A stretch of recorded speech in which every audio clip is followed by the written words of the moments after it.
Muy bien, bienvenidos. Hoy vamos a hablar de biomoléculas de las proteínas. Arranquemos entonces. ¿Qué son las proteínas? Pues las proteínas son polímeros formados por aminoácidos. Recuerden que cuando hablamos de biomoléculas lo que estamos diciendo es que tenemos un conjunto de polímeros. Un polímero es una cadena larga y las cadenas están formadas por pequeños eslabones. Esos eslabones es lo que conocemos comúnmente como monómeros. Eso es lo que conocemos comúnmente como monómeros, ¿cierto? Esos monómeros están unidos en este caso por enlaces peptídicos, los cuales explicaremos más adelante. ¿Qué características generales tenemos de las proteínas adicionalmente a ello? Pues son considerados macromoléculas, muchas de ellas pueden ser maquinarias formidables, como por ejemplo las proteínas que se encargan de la cadena respiratoria, o por ejemplo la que ustedes están viendo a mano derecha en sus pantallas, que es un motor molecular que está avanzando con una vesícula dentro de la célula a través de un microtúbulo, o más bien caminando sobre un microtúbulo. También son compuestos muy abundantes en sistemas bióticos, pero las proteínas también están muy vinculadas con todas las funciones celulares y de tal forma son muy abundantes. Las funciones pueden ser específicas, en algunos casos puede ser como lo que vemos en el GIF, que es una proteína de transporte, pero hay proteínas que sirven para acelerar procesos químicos, a esas las llamamos enzimas, y hay otras que están combinadas con ARN, como por ejemplo son las proteínas ribosomales, que permiten entonces la traducción, o sea, el paso de ARN mensajero a proteína también. Y a través de ellas, como acabamos de mencionar, se expresa la información genética. La ARN polimerasa es la que se encarga de definir entonces la ubicación del promotor de un gen, y de esa misma manera entonces podrá, utilizando la plantilla de ADN, podrá generar entonces una molécula de ARN que conocemos como mensajero. Las proteínas están formadas por aminoácidos. En términos generales podríamos hablar de aminoácidos esenciales, o sea, aquellos que debemos consumir en la dieta porque nosotros no los sintetizamos, y están los aminoácidos no esenciales. Los que vamos a hablar obviamente en esta presentación serán los esenciales, que son los que forman las proteínas que vamos a observar a continuación.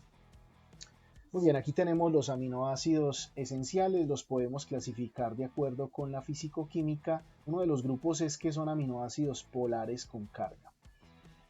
Antes que nada voy a explicar entonces cómo es la estructura típica de un aminoácido. La estructura que normalmente todos los aminoácidos conservan es la que ustedes ven acá en color negro. Esta estructura en color negro es lo que normalmente los aminoácidos todos poseen y son exactamente iguales. Esa estructura en color negro, ¿qué es lo que contiene? Tiene un carbono central o alfa. Al lado derecho ustedes pueden observar un grupo carboxilo y al lado izquierdo pueden observar el grupo amino. Todo lo que aparece en rojo en la parte superior al carbono alfa o carbono central es lo que se denomina como cadena lateral. Todos los aminoácidos se diferencian porque si ustedes observan y comparan estos tres, todos tienen cadenas laterales distintas, que es esta parte roja que estamos observando a nivel superior. Todos conservan la parte negra, todos exactamente contienen un carbono alfa, un grupo carboxilo y un grupo amino, pero se diferencian con la cadena lateral. Muy bien.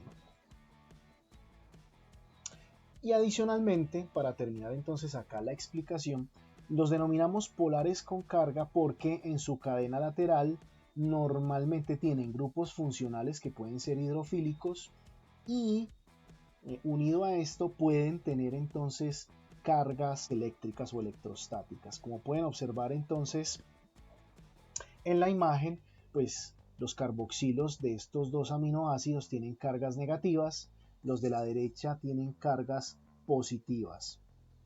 Los dos primeros son conocidos como ácidos porque sus cargas son negativas, tienen grupos carboxilos en la cadena lateral. Recuerden que el grupo carboxilo es químicamente hablando una sustancia ácida, mientras que las sustancias básicas o que tienen carga positiva tienen grupos aminos y son considerados aminoácidos básicos. Así que los podemos entonces subdividir en estos dos grandes grupos. Si hacemos una división acá, tenemos a la izquierda los aminoácidos polares con carga, que son de tipo ácido, son aminoácidos ácidos, y a la derecha pueden observar entonces los aminoácidos que tienen carga positiva a través de sus grupos amino y son considerados aminoácidos básicos.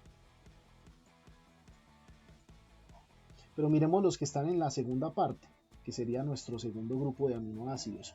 Son conocidos como polares sin carga. ¿Por qué se llaman polares sin carga? Porque tienen grupos funcionales, pero si ustedes lo notan, ninguno de ellos posee carga electrostática, ¿cierto? Usted no ve ahí cargas negativas ni positivas, solamente son grupos funcionales que pueden interactuar con el agua, o sea que le permiten al aminoácido comportarse también de manera hidrofílica, pero no hay ninguna carga de por medio, como ustedes lo pueden apreciar allí y como lo hemos mencionado antes. Dentro de estos aminoácidos entonces tenemos la serina, se reconoce por la letra S, la treonina se reconoce con la letra T, la glutamina se reconoce con la letra Q, la asparagina se reconoce con la letra N y la tirosina se reconoce con la letra Y. Bien, tenemos un tercer grupo de aminoácidos que corresponde a los no polares. Aquí podríamos también subdividirlo de la siguiente manera. Voy a hacer una línea roja acá que vaya de arriba hacia abajo y me va a dividir entonces los no polares de cadena alifática, estos que están aquí al lado izquierdo, los de cadena alifática. Eso significa que las cadenas laterales son cadenas de carbonos, ¿sí? Son cadenas lineales con algunas ramificaciones, pero exclusivamente de carbonos, excepto de pronto la metionina que aquí tiene entonces el azufre. Y los del lado derecho son los aromáticos. Cuando hablamos de aromáticos estamos hablando entonces de estructuras cíclicas que formarán parte entonces de las cadenas laterales de esos aminoácidos, como la fenilalanina que están viendo a la izquierda y a la derecha que estoy señalando el triptófano. Los compuestos no polares también los conocemos como hidrofóbicos porque se esconden del agua, no interactúan o no interaccionan con el agua. El último grupo corresponde a las cadenas laterales con propiedades únicas. Y aquí tenemos un aminoácido muy pequeñito. Mire que la cadena lateral es una estructura muy pequeña que es un átomo de hidrógeno. Esta es la glicina, la podemos identificar por la letra G. A continuación tenemos uno muy interesante que es la cisteína, se reconoce por la letra C. La cisteína se caracteriza porque en su cadena lateral, como estoy señalando en la parte superior, tiene un grupo sulfidrilo, es decir, un azufre junto con un hidrógeno, los cuales más adelante vamos a ver que forman puentes o pueden formar puentes disulfuro. Así que por favor tenga en reserva la cisteína, póngale un asterisco mental allí por favor, porque vamos a hablar de nuevo de ella más adelante, porque está muy vinculado con la estructura tridimensional de las proteínas. Y finalmente tenemos la prolina. La prolina es un aminoácido bastante particular porque, como pueden observar, la cadena lateral se dobla sobre sí misma para unirse con el grupo amino. Es decir, no es una cadena lateral que esté flotando en la parte superior del aminoácido o en la parte inferior, todo depende como usted lo dibuje, sino que tiene una unión no solamente con el carbono alfa, sino que el resto de la cadena lateral viene unida formando como una especie de estructura cíclica con el grupo amino del mismo aminoácido. La prolina también le vamos a poner un asterisco mental, es muy importante tenerla en cuenta porque más adelante se van a dar o van a identificar la razón por la cual las prolinas son interesantes desde el punto de vista de la tridimensionalidad o la disposición tridimensional de las proteínas. Aquí tenemos una tabla en la cual aparece el aminoácido al lado izquierdo, aparece el código de 3 letras, luego el código de una letra y la característica o propiedad físico-química. En este caso la alanina se conoce porque es un aminoácido hidrofóbico, o sea que le huye al agua. Eso quiere decir que cuando la proteína se esté plegando, lo más probable es que la alanina se oculte en el interior de la proteína, mientras que otros aminoácidos polares, como por ejemplo el ácido glutámico o la glutamina, o por ejemplo la lisina, o por ejemplo la serina o la treonina, pueden estar en la parte externa de la proteína porque pueden entrar en contacto con el agua. Estas características físicas hacen o le dan a uno idea de cómo es que los aminoácidos permiten el plegamiento tridimensional de estas proteínas, como lo vamos a ver más adelante. Muy bien, aquí viene un concepto bien interesante porque habíamos visto que hay unos aminoácidos que tienen cargas. Miren la disposición de este aminoácido. Este sería la estructura típica de cualquier aminoácido. Tenemos el carbono alfa, tenemos el grupo carboxilo, que lo estoy señalando, y el grupo amino. Y nos están mostrando, en este caso, la cadena lateral, como una R, está aquí al lado. Ya no nos la están mostrando en la parte superior, sino a un lado. Pero es exactamente la misma estructura del aminoácido. Recuerde que estas moléculas son tridimensionales como nosotros. Nosotros estamos hechos de esas moléculas de tal modo que obviamente nosotros también terminaremos siendo tridimensionales. El problema es que las estamos viendo en un plano bidimensional y a veces nos confundimos cuando nos rotan la molécula, cuando nos la giran o nos cambian su disposición espacial. Pero es lo mismo. Muy bien, ¿qué tenemos acá? Aquí tenemos una palabra alemana bien interesante que es Switterion. ¿Qué es Switterion? Switterion es una molécula, en este caso un aminoácido, que tiene un 50% de cargas positivas y un 50% de cargas negativas. Es decir, hay un balance en la electrostática o en las cargas. Los aminoácidos tienen también sus isómeros ópticos o enantiómeros. ¿Qué significa eso? Pues significa que tienen una disposición espacial distinta. Aquí tenemos en color gris, tenemos el carbono alfa, muy mencionado. Tenemos la R en color verde, que sería la cadena lateral, así que este es un aminoácido cualquiera, es un análogo para que lo tengan en cuenta. Y los aminoácidos pueden ser L, o sea, levógiros, o D, o sea, dextrógiros. Lo habíamos visto en carbohidratos, en los aminoácidos también pasa lo mismo. ¿Por qué sabemos que es levógiro? ¿Cómo observando la molécula, estas dos moléculas, podemos darnos cuenta de eso? Supongamos que la molécula real es la que está al lado izquierdo y que al lado derecho tenemos un espejo que está reflejando la molécula. Obviamente la imagen es especular, por esa razón estamos hablando de isómeros ópticos o de enantiómeros, porque estamos hablando de imágenes especulares. Es decir, que cuando usted se mira al espejo, su mano derecha queda trocada con respecto de la posición de la imagen del espejo. Esa es la cuestión. Ahora, observen acá, lo que se aproxima hacia el espejo es el grupo carboxilo, así que la imagen reflejará inicialmente el grupo carboxilo y el grupo amino pues se reflejará posteriormente, ¿cierto? O más atrás en ese espejo. Pero para no enredarlos con la cuestión del espejo, es mucho más fácil entenderlo de esta manera. Muy sencillo. La cuestión es la siguiente. La ubicación del grupo amino. Ubíquese con el grupo amino.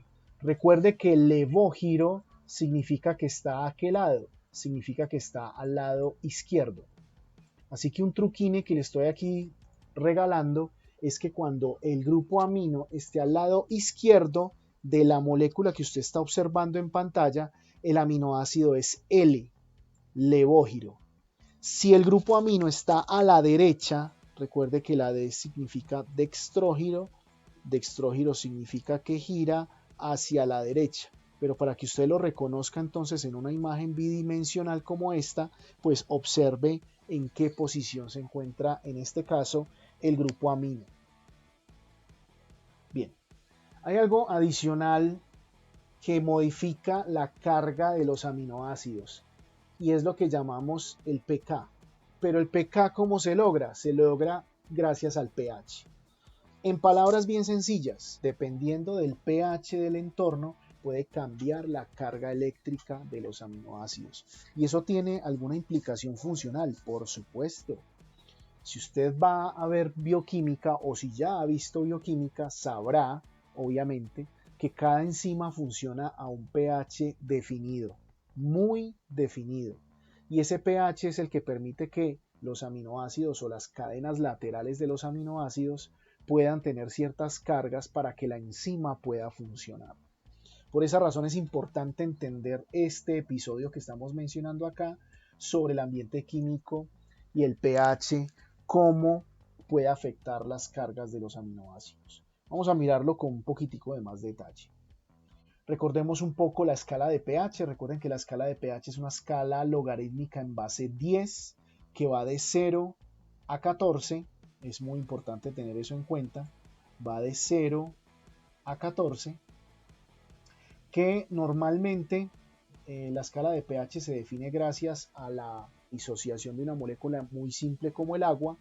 ¿Qué pasa con las sustancias ácidas? Las sustancias ácidas, recuerden que liberan hidrogeniones en el medio. Entre más bajito sea el pH, más hidrogeniones han sido liberados en el medio. A medida que va subiendo la escala de pH, son menos la cantidad de hidrogeniones las que vamos a encontrar en ese ambiente. Llegará un momento, o sea, si hablamos de un ambiente ácido, estamos hablando más o menos de un ambiente que oscila entre 6 y entre 0 y 6 o 6 y 0, como quiera usted mirar la escala. Y el neutro puede oscilar entre 6 y 7, incluso hasta 7.5 podríamos decir que trabaja el ambiente neutro. Ya de 7.5 en adelante hasta 14 estaremos hablando de un ambiente o de un pH básico. En el caso del pH básico, pues obviamente aumentará la concentración de grupos OH a medida que vamos subiendo en la escala. Esto es clave porque esto es lo que permitirá que esos aminoácidos ganen o pierdan hidrógenos y eso permitirá, hidrogeniones específicamente, y eso permitirá entonces entender si el aminoácido gana cargas positivas o pierde esas cargas positivas y preferiblemente termina ganando cargas negativas. Vamos a mirarlo con detalle entonces ahora sí. Aquí tenemos una curva de titulación de un aminoácido ácido que es el ácido glutámico. Aquí podemos observar entonces en la gráfica dos cosas. Recuerde que para ver las gráficas tenemos que tener en cuenta el eje de las Y, el eje de las X. Normalmente en estas gráficas estamos comparando dos características o dos variables. Aquí tenemos por el lado de las Y tenemos el pH, esta sería la escala de pH, y por este lado tenemos los equivalentes OH, ¿cierto? Muy bien. Vamos a empezar con un pH de 2.19. Aquí a la izquierda tengo entonces los pHs que van ascendiendo desde 2 hasta 9.6 y pueden observar en el frente a cada pH, tenemos cómo cambia la carga del aminoácido dependiendo de lo que haya, ¿no? Entonces vamos a arrancar con el pH de 2.19, que es este pH que ustedes pueden observar en la gráfica y que acabo de señalar con la flecha en azul. Observe el aminoácido, aquí tenemos el carbono alfa, está en color azul, tenemos el grupo carboxilo en color rojo, tenemos el grupo amino también en color azul y la cadena lateral en este caso está dibujada hacia abajo. ¿Sí? Mire que la disposición espacial es distinta, pero la estructura del aminoácido es la misma que estudiábamos previamente. Muy bien, a un pH ácido, recuerde que al pH ácido tenemos una gran cantidad de hidrogeniones, hay una gran concentración de hidrogeniones que han sido liberados por las sustancias ácidas. La ventaja de que se liberen hidrogeniones es que sustancias básicas como el grupo amino son capaces de captar o de llevarse esos hidrogeniones. De tal modo que aquí tenemos entonces un aminoácido que ha ganado un hidrogenión y que tiene una carga positiva.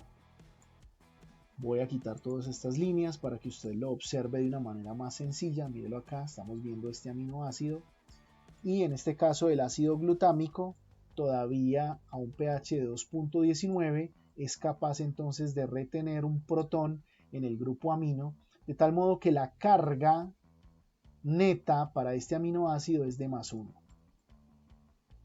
¿Sí? Cuente las crucecitas, solamente tenemos una crucecita, entonces la carga neta es de +1. Cambiemos el pH, subamos el pH a 4.25 acá. En 4.25 ya no hay tanta cantidad de hidrogeniones. Y pasa algo bien particular. Observe por favor la imagen aquí en la parte superior, esta. Observe que todavía el grupo amino retiene el protón. Hay suficientes, a este punto todavía hay suficientes protones y es capaz de retenerlo. Pero el grupo carboxilo, como es una sustancia ácida, libera finalmente el hidrógeno, pero retiene su electrón. Por lo tanto, queda con una carga negativa. ¿Sí? Así que estamos frente al caso de un Zwitterion. Tiene un 50% de cargas positivas y un 50% de cargas negativas. ¿Sí? Así que la carga neta de este aminoácido, aquí tenemos +1 y aquí tenemos -1. Si usted hace la operación con estos números, pues con estos números enteros, pues se va a dar cuenta que la carga neta va a ser 0.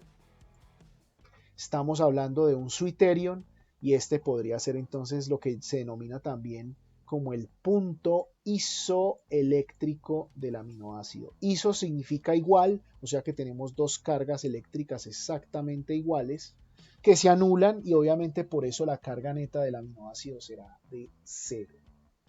Pero subamos el pH a 6, más o menos por acá.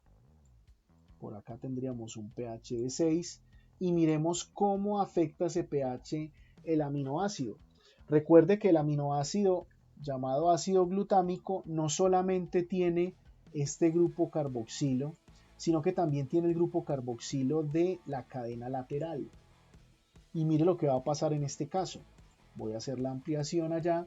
Observe que ya todavía el grupo amino retiene el protón, el grupo carboxilo del aminoácido ha liberado su protón y en este caso ya el grupo carboxilo de la cadena lateral libera también el protón, pero a un pH más alto que es 6.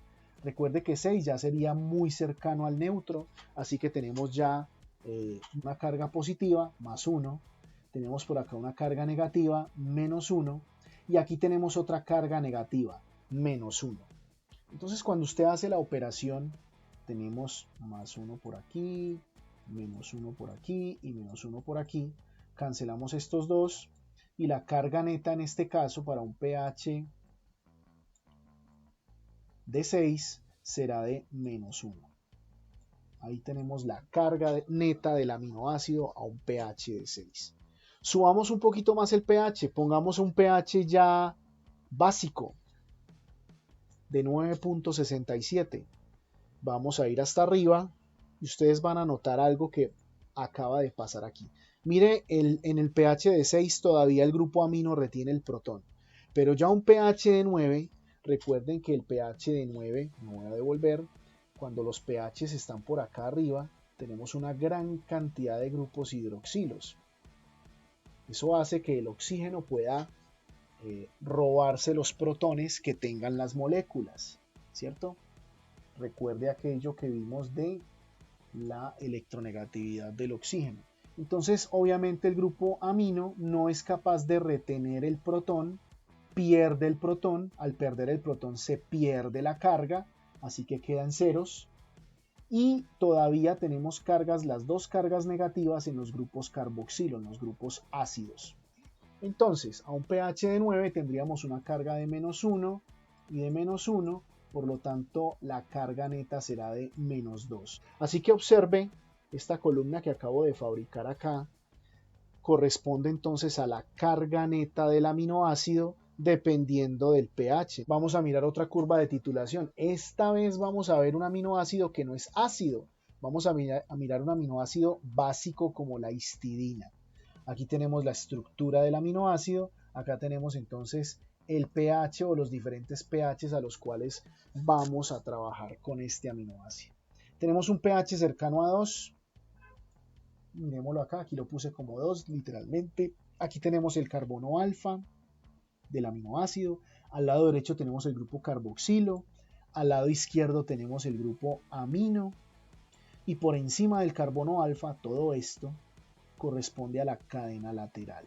Recuerde que a un pH de 2 hay una gran concentración de hidrogeniones, por lo tanto el grupo amino es capaz de retener un protón adicional que le confiere una carga positiva. Pero observen que el grupo ácido todavía no libera su protón, lo tiene retenido también, el pH está muy bajito, y el grupo amino de la cadena lateral también está reteniendo un protón, lo que le confiere una carga positiva adicional. O sea que tenemos más 1 y más 1.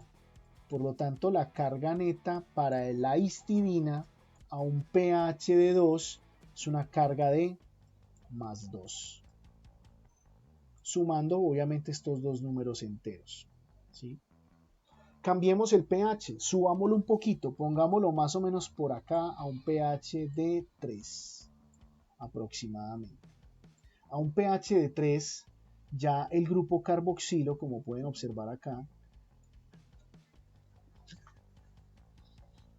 regala el protón, se queda el oxígeno con el electrón, lo que le confiere una carga negativa.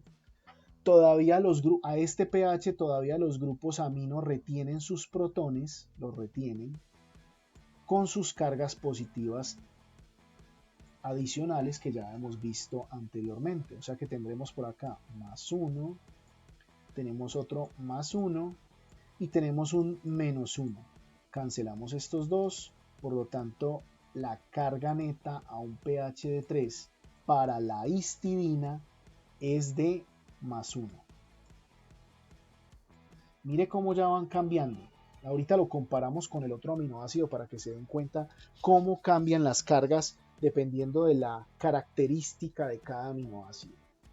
Pasemos a un pH de 6, subamos un poquito en la escala de pH y lleguemos a 6. 6 es prácticamente neutro, de tal modo que ya hay muy pocos protones liberados, por lo tanto el nitrógeno de la cadena lateral no retiene su protón, pero aún lo retiene el nitrógeno del grupo amino del aminoácido. Y el grupo carboxilo, como ya liberó el protón, pues continuará con su carga negativa. A un pH de 6, que es muy cerca del neutro, encontramos de nuevo para la histidina, que es un switterion. Tiene la misma cantidad de cargas positivas y la misma cantidad de cargas negativas dentro de la misma molécula. Así que más 1 y menos 1 me va a dar entonces una carga neta de 0. Ese sería el punto isoeléctrico del aminoácido. Isoeléctrico porque recuerden que iso significa igual y eléctrico pues me está indicando que son o que tiene la misma cantidad de cargas opuestas. Tenemos más 1 y menos 1. Y por esa misma razón es un switterion. Luego vamos a mirar entonces a un pH cercano a 9. A un pH de 9 recuerden que ya hay muy pocos protones, pero ya hay una gran cantidad de grupos OH y recuerden que esos grupos OH son capaces de robarse los protones para formar agua. Entonces, finalmente, observen aquí arriba, el grupo amino del aminoácido no es capaz de retener el protón que tenía previamente, lo libera. Por lo tanto, se queda sin su carga positiva. El nitrógeno o el grupo amino de la cadena lateral hace rato perdió su protón, así que tampoco vuelve a ganarlo, no tiene forma de ganarlo. Y el grupo ácido, que es el grupo carboxilo, sigue también desprotonado. Obviamente conserva, gracias a la electronegatividad del oxígeno, conserva el electrón todavía y tiene esa carga negativa. Así que si vamos a sumar, pues obviamente tenemos un menos 1, de tal modo que ese aminoácido a un pH de 9 tendrá una carga neta de menos 1.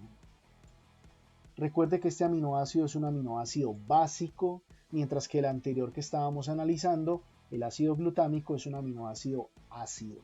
Y miren cómo las cargas varían, ¿cierto? El punto isoeléctrico para el ácido glutámico está cerca a un pH de 4, mientras que el punto isoeléctrico para La histidina está cercano a un pH de 6.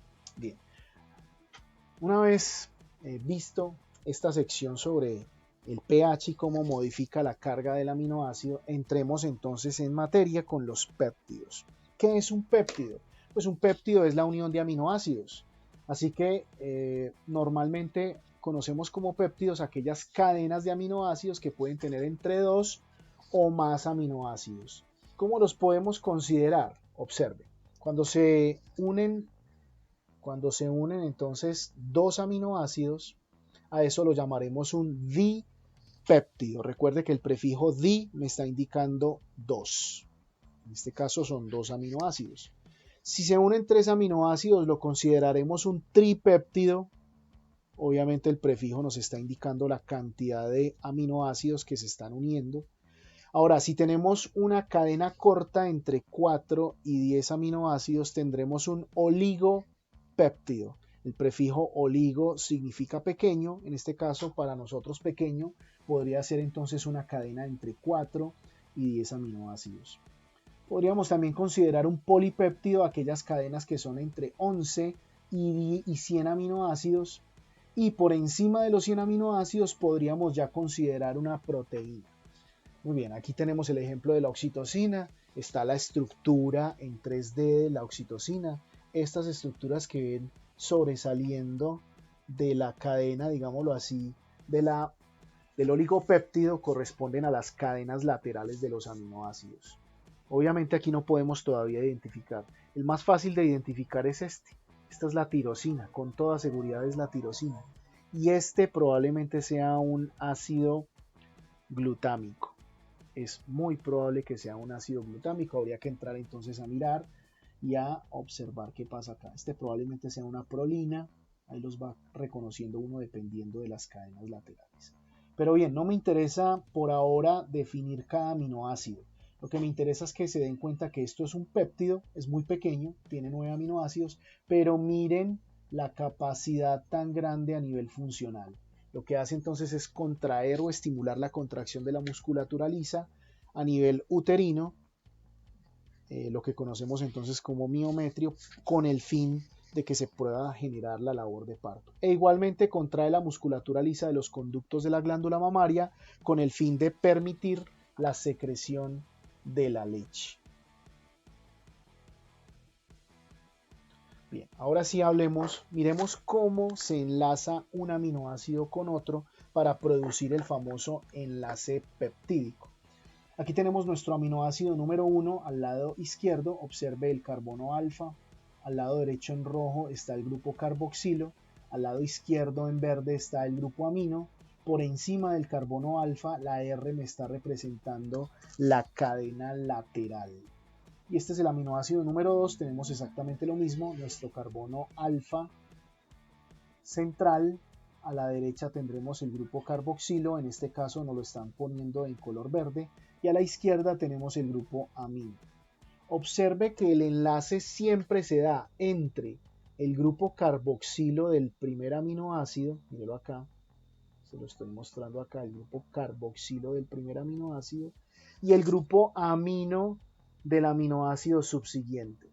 Si pusiéramos otro aminoácido acá, sería exactamente lo mismo. Tendríamos el grupo carboxilo del aminoácido que está ya aquí y el grupo amino del aminoácido nuevo. El aminoácido que está ya emplazado ahí en primera instancia pondrá de su parte el grupo carboxilo y el aminoácido que llega para extender la cadena pondrá a su disposición el grupo amino. Siempre la unión es entre grupo carboxilo y grupo amino del aminoácido subsiguiente. Y observe algo bien interesante. Observe por favor cómo este grupo OH y este hidrógeno salen de la molécula para formar agua. El OH sale del primer aminoácido y el hidrógeno sale del segundo aminoácido.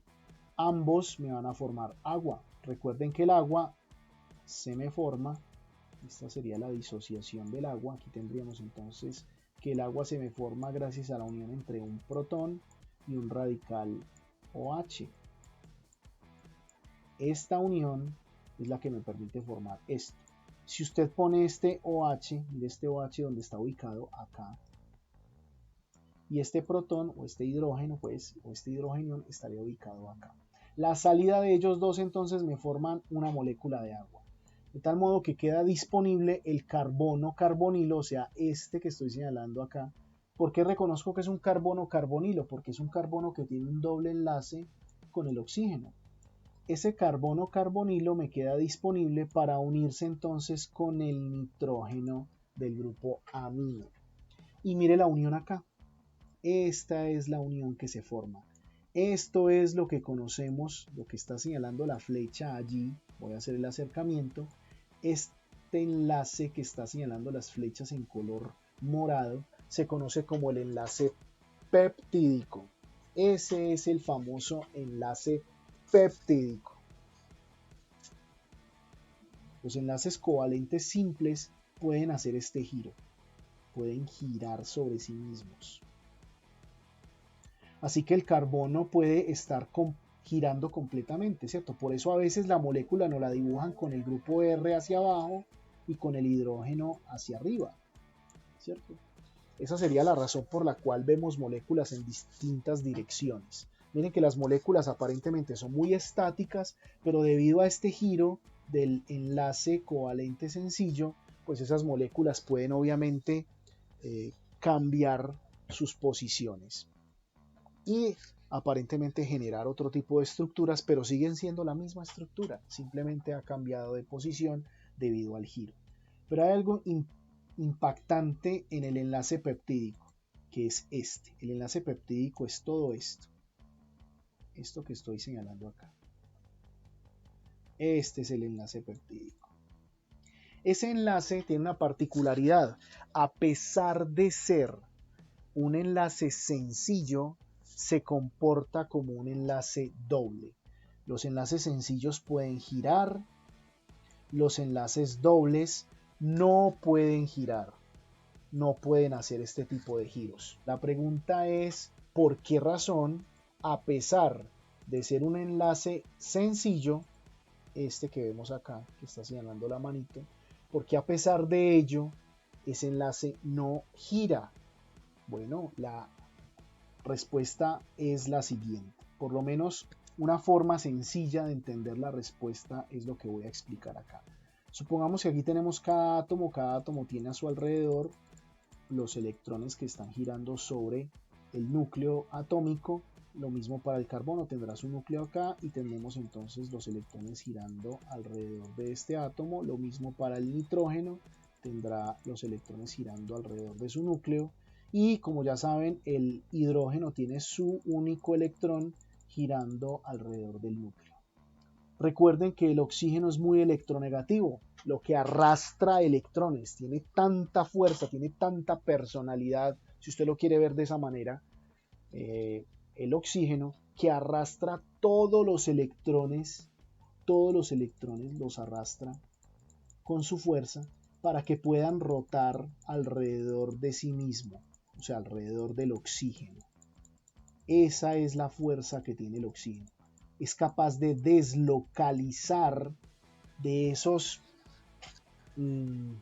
niveles de energía más externos del átomo de carbono, del átomo del nitrógeno, y ni se diga pues del electrón que hay en el hidrógeno, los puede arrastrar y los puede deslocalizar haciendo que esos electrones giren alrededor o hagan una especie de órbita, se salgan de las órbitas normales de sus propios elementos para orbitar el oxígeno y dar toda esta vuelta.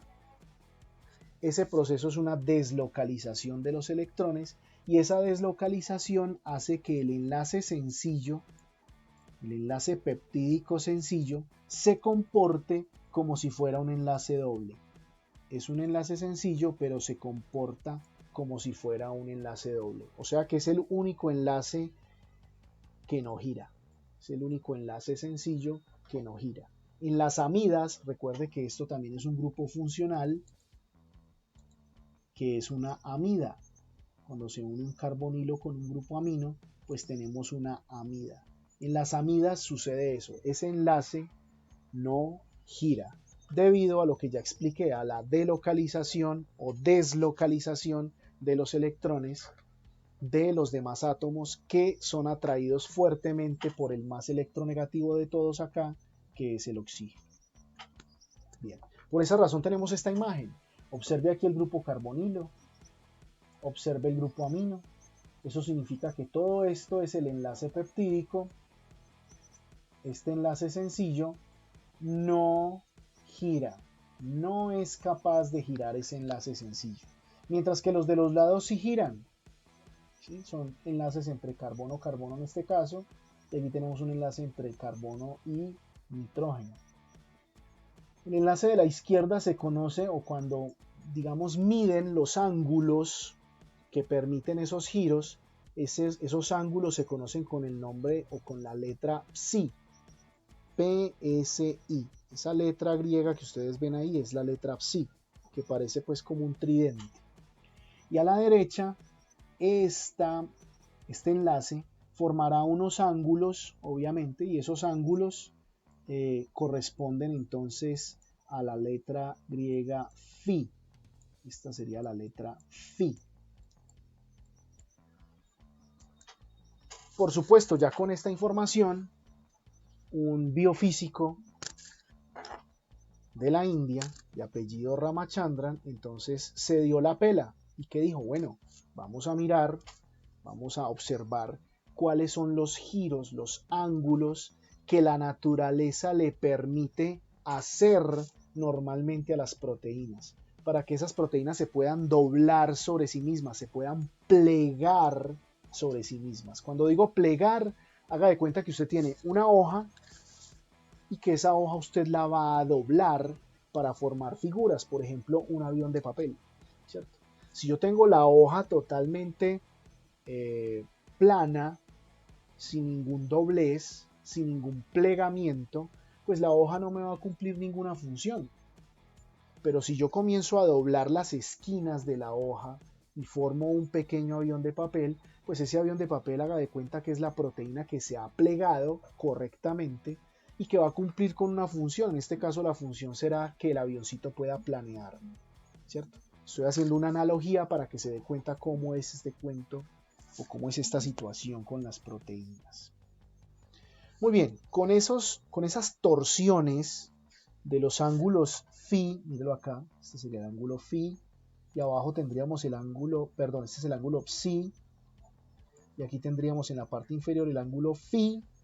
Pues obviamente las torsiones pueden hacer giros positivos, mírenlos acá, serían giros que van desde 0 hasta los 180 grados, o pueden ser giros negativos que pueden ir de 0 hasta los menos 180 grados.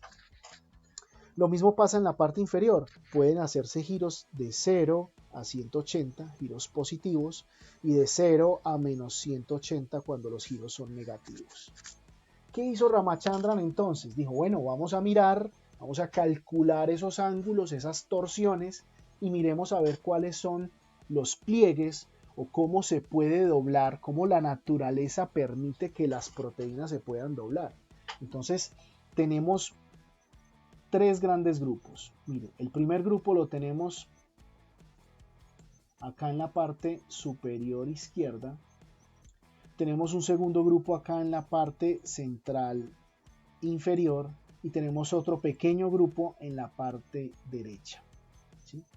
Los grupos de la parte superior izquierda me van a generar estructuras como en acordeón, estas estructuras que ven ustedes arriba. Más adelante las vamos a ver, se denominan como láminas beta. Son estructuras tipo acordeón, ¿cierto? Como en zigzag. Bien, las estructuras que se forman en la parte inferior, específicamente esta que ven acá, y en la parte derecha, específicamente esta que ven acá, me van a generar estructuras helicoidales como la que estoy señalando aquí, esta cinta de color azul que estoy señalando acá, y esta cinta de color rojo que estoy señalando aquí a mi izquierda.